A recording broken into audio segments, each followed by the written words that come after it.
Mimi naitwa Senator Karen Nyamu.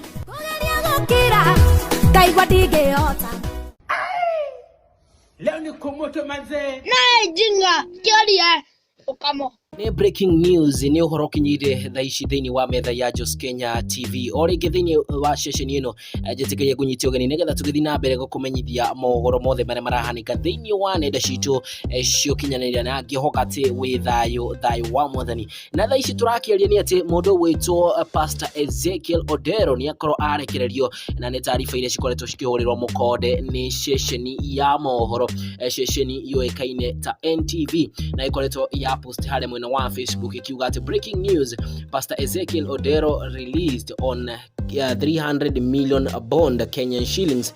Ni ati report ile tukinyire ni ati mudogo to Pastor Ezekiel ni arekereirio na bodi ya million ithatu o haria okeririkane wega ni akoretwo akuruhanio na gikuo kia kire kia kure ya kihanikire kure mwena wa Shakahola na ni uhoro roge tukinyire na andu aingi muno ni makioete report ino no ritu o haria magikinyete makauga atiriri umwe gwitu Stephen Muthoka Nzai akauga there is a song that goes see what the Lord has done, I dedicate it to you, may you have a testimony that which you have waited for let it come to pass before your eyes. God wins.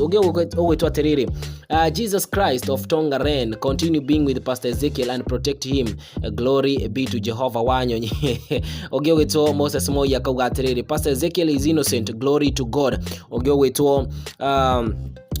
Putin ngeno akauga Pastor Ezekiel is actually a good counselor. Ni maundu maria makoretwo makirekererio hihi we ndio kuga atia thini wa comment section tutigane hau tuonane kaida kage gatari karaya.